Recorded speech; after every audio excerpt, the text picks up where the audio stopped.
एक बार राजनगर नामक गांव में दीनू नाम का व्यक्ति अपनी बीवी सुषमा और 2 बच्चों मुन्ना और टुन्ना के साथ रहता था। मुन्ना और टुन्ना दोनों ही बहुत शैतान थे और अक्सर गांव वाले उनकी शिकायत दीनू से किया करते थे।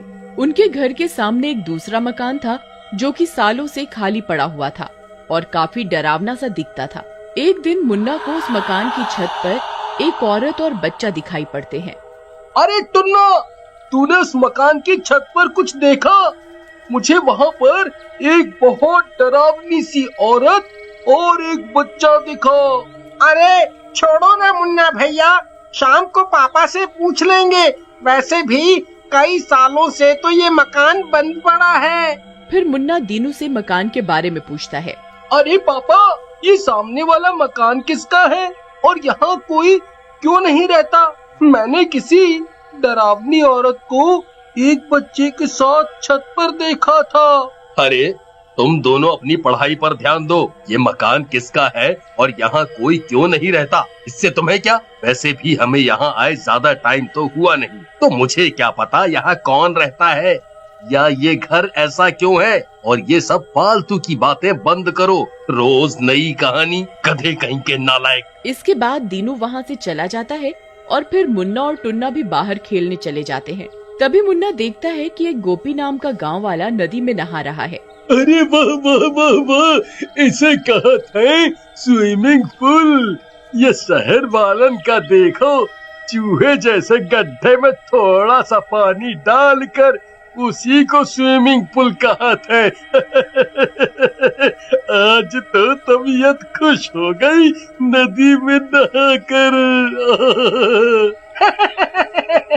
सही कह रहे हो अंकल, लेकिन आपने चड्डी क्यों नहीं पहनी है? Shem Shem Shem. तुम दोनों शैतान यहाँ क्या कर रहे हो? चलो भागो, नहीं तो अभी तुम्हारी पिटाई कर दूंगा। अरे अंकल, एक तो नंगे पुंगे घूमते हो और हमें ही डांट रहे हो। ये सही है, अभी मजा चखाते हैं आपको। ऐसा कहकर मुन्ना और टुन्ना गोपी के कपड़े लेकर भाग जाते हैं। गोपी, अरे गधो रुक जाओ, ये क्या कर रहे हो? रुक जाओ दुष्टों, मेरे कपड़े तो दे दो। मेरे कपड़े। लेकिन मुन्ना और टुन्ना नहीं रुकते और गोपी के कपड़े लेकर भाग जाते हैं। अरे दोनों कहाँ चले गए? अरे मैं अब घर कैसे जाऊंगा? मेरी तो इज्जत ही चली जाएगी पूरे गांव में। हे राम, इन शैतानों ने मुझे कहाँ फंसा दिया। तभी गोपी को वहाँ पर एक केले का पेड़ दिखाई देता है। वाह वाह वाह वाह, चलो अच्छा है, ये केले के पेड़ के पत्ते लगा लेता हूँ और चुपके से घर चला जाता हूँ। फिर कपड़े बदल कर इन दोनों दोस्तों की खबर लूंगा। इसके बाद गोपी केले के पत्तों की ड्रेस बना लेता है और पहन लेता है और अपने घर की ओर चल देता है। जैसे ही गोपी अपने घर पहुंचता है, तभी उसका दोस्त कल्लू वहां आ जाता है। अरे गोपी, ये क्या? कहीं फैशन शो से आ रहे हो क्या? और ये क्या? पत्ते क्यों पहन रखे हैं? अरे क्या बताऊं, ये दोनों मुन्ना और टुन्ना की वजह से है। इन दोनों की तो मैं टांगे तोड़ दूंगा। इसके बाद गोपी कल्लू को पूरी बात बताता है। वे दोनों बातें कर ही रहे होते हैं कि तभी पीछे से एक बकरी केले के पत्ते खाने लगती है। अरे गोपी भाई, इन दोनों की टांगे तो बाद में तोड़ना, पहले अपनी इज्जत बचाओ। देखो, बकरी तुम्हारे पत्ते खा रही है। इसके बाद गोपी जल्दी से घर में घुस जाता है। थोड़ी देर बाद गोपी कपड़े पहनकर निकलता है और सीधे मुन्ना और टुन्ना के घर पहुंचता है और दीनू को उनकी सारी बात बताता है। अरे बाप रे, ये दोनों तो सचमुच बहुत शैतान हो गए हैं।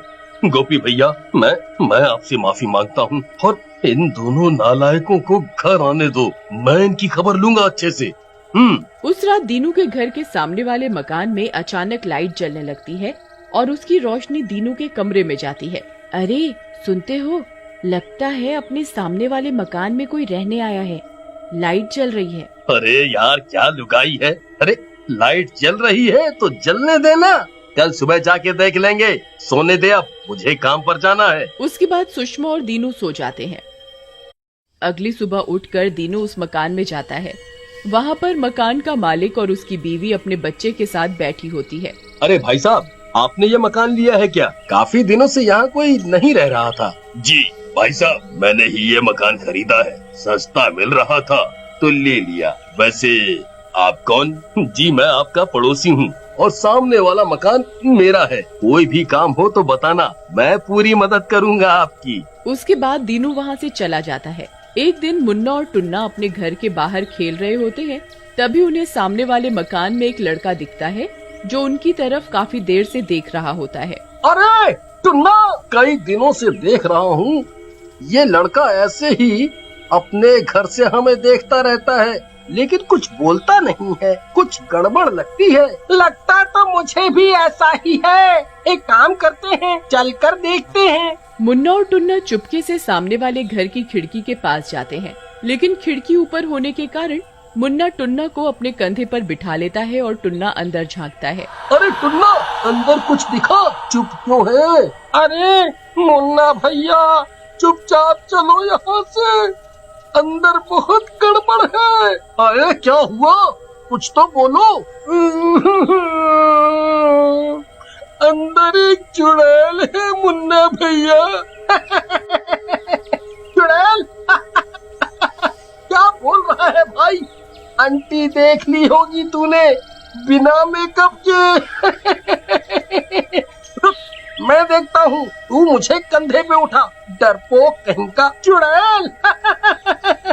इसके बाद मुन्ना टुन्ना के कंधे पर बैठ जाता है और अंदर झांकता है। अंदर एक चुड़ैल जो कि देखने में बहुत ही डरावनी होती है, एक लड़के को पकड़कर बैठी होती है और लड़के को मांस का टुकड़ा खिला रही होती है। टुन्ना, टुन्ना भाग यहाँ से, ये तू चुड़ैल है। भाग, अपनी जान बचा करके भाग, भाग, भाग टुन्ना भाग। उनका ये शोर सुनकर चुड़ैल बाहर आ जाती है और उन दोनों को भी पकड़ लेती है और घर में बंद कर देती है। क्या सोचा तुम दोनों ने, मुझसे भाग पाओगे? अब तुम दोनों भी इसी के साथ बंद रहोगे। उधर मुन्ना और टुन्ना के काफी देर से घर न आने की वजह से दीनू और सुषमा उन्हें ढूंढने लग जाते हैं। इन दोनों नालायकों ने नाक में दम कर रखा है। जब देखो शरारत। आज मिल जाए तो इनकी टांगे तोड़ दूंगा। अरे क्या नास मिटा आदमी है, इसे बिल्कुल भी दुख नहीं है बच्चों के खोने का, अभी भी मारने की पड़ी है। उसके बाद दीनू सामने वाले पड़ोसी के घर मुन्ना और टुन्ना को पूछने जाता है। अरे भाई, आपने मेरे बच्चों मुन्ना और टुन्ना को देखा है? दोनों नहीं मिल रहे। मुझे लगा शायद आपके यहाँ आए हों।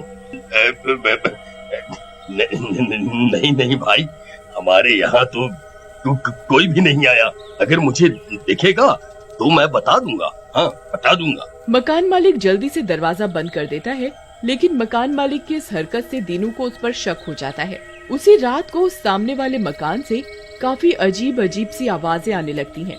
अगले दिन दीनू ये सारी बात गोपी को बताता है। दीनू भाई, जो तुम बतावत हो, हमका तो भूत प्रेत का चक्कर लगत है। एक काम करो, रात में चलत हैं और अपनी सुरक्षा के लिए एक ठो तांत्रिक भी ले लेंगे। हाँ। उसके बाद गोपी, सुषमा और दीनू एक तांत्रिक के साथ सामने वाले घर में जाते हैं। उन चारों को देखकर मकान मालिक घबरा जाता है और भागने की कोशिश करता है, लेकिन गोपी और दीनू उसे पकड़ लेते हैं और उसे पीटने लगते हैं। अरे अरे मर गया रे। अरे अरे मुझे मत मारो, मुझे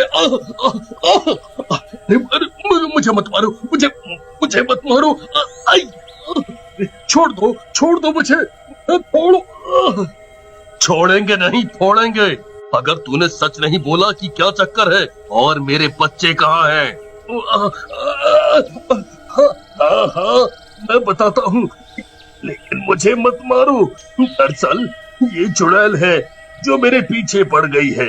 मुझे ये एक रात जंगल से घर आते समय मिल गई थी अब मैं जहाँ भी जाता हूँ ये मेरे पीछे पीछे आ जाती है और मेरे बेटे को मार डालने की धमकी देती है। मुझे और मेरे बेटे को बचा लो। वो हर अमावस की रात को बच्चों की बलि देती है।